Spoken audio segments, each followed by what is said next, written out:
കോൺഗ്രസ് സ്ഥാനാർത്ഥികളുടെ ആദ്യ പട്ടിക അല്പസമയത്തിനകം പ്രഖ്യാപിക്കും. കോൺഗ്രസ് പട്ടികയിലെ വിശദാംശങ്ങൾ 24 ലഭിച്ചിരുന്നു. എംപിമാർക്ക് സീറ്റ് നൽകേണ്ട എന്നതായിരുന്നു തീരുമാനം. ഇതോടെ കെ സുധാകരന് കണ്ണൂരിൽ മത്സരിക്കാനാകില്ല എന്ന് ഉറപ്പായിട്ടുണ്ട്. വിനീത വി.ജി വിവരങ്ങളുമായി ചേരുകയാണ്. വിനീത, ഇനി നമ്മളെല്ലാവരും കാത്തിരിക്കുന്നത് എപ്പോഴായിരിക്കും ഈ തിരഞ്ഞെടുപ്പിൽ കോൺഗ്രസിന്റെ സ്ഥാനാർത്ഥി പട്ടിക എന്നതാണ്. എത്തുന്ന സമയം കൂടി ഇനി ഈ കാത്തിരിപ്പ് അവശേഷിക്കുന്നുണ്ട്. അതെല്ലാം ഉടൻ സ്ഥാനാർത്ഥി പട്ടിക ഉണ്ടാകുമെന്ന് തന്നെയാണ് നമുക്ക് അറിയാൻ കഴിയുന്നത്.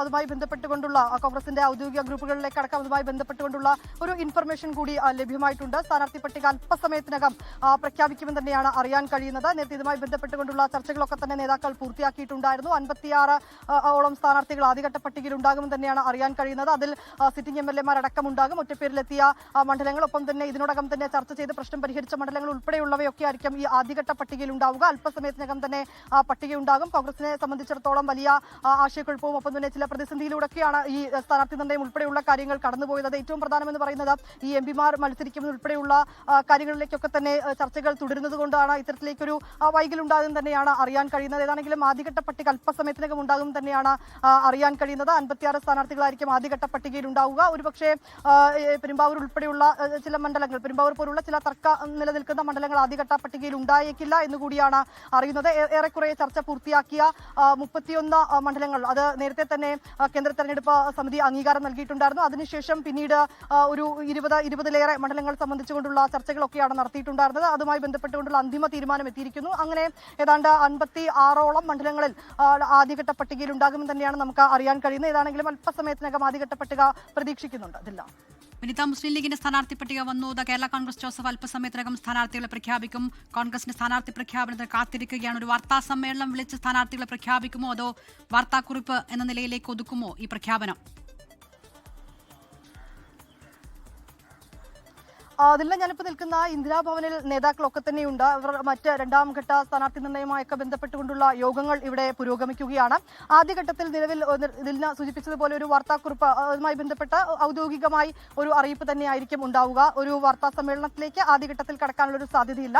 അത് ലിസ്റ്റ് പ്രഖ്യാപിച്ചതിന് ശേഷം പിന്നീട് നേതാക്കൾ മാധ്യമങ്ങളെ കണ്ടേക്കും. നമ്മൾ നിൽക്കുന്ന ഇന്ദിരാഭവനിൽ തന്നെ നേതാക്കളൊക്കെ ഉണ്ട്. അപ്പോൾ അതിനുള്ളൊരു കാത്തിരിപ്പ് കൂടിയാണ് ഇവിടെ മാധ്യമപ്രവർത്തകർ നടത്തുന്നതെന്ന് കൂടി നമുക്ക് പറയേണ്ടി വരും.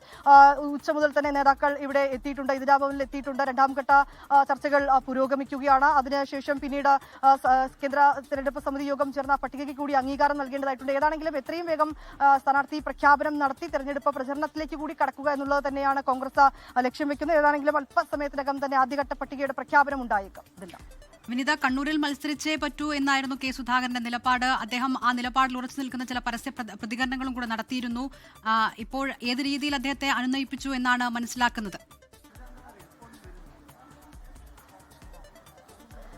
അതില്ല, സുധാകരനെ സംബന്ധിച്ചിടത്തോളം തുടക്കം മുതൽ തന്നെ സുധാകരൻ കണ്ണൂരിലെ കരുത്തനായ നേതാവാണ്. അദ്ദേഹം തുടക്കം മുതൽ തന്നെ അദ്ദേഹം പറയുന്നുണ്ട്, ഞാൻ മത്സരിക്കുമെന്നൊക്കെ പറഞ്ഞ് അദ്ദേഹം തന്നെ രംഗത്തെത്തിയിട്ടുണ്ടായിരുന്നു. അത് കോൺഗ്രസിനെ സംബന്ധിച്ചിടത്തോളം എംപിമാർ ആരും മത്സരിക്കേണ്ടതില്ല എന്ന KPCC നേതൃത്വത്തിന്റെ ഒരു നിലപാടിന് വിരുദ്ധമായി തന്നെയാണ് അദ്ദേഹം അത്തരത്തിലേക്കൊരു നിലപാടെടുക്കുകയും അദ്ദേഹം സ്ഥാനാർത്ഥിത്വം ഉൾപ്പെടെയുള്ള കാര്യങ്ങൾ സ്വയം പ്രഖ്യാപിച്ചൊക്കെ അദ്ദേഹം രംഗത്തെത്തുകയും ഒക്കെ ചെയ്തിട്ടുണ്ടായിരുന്നത്.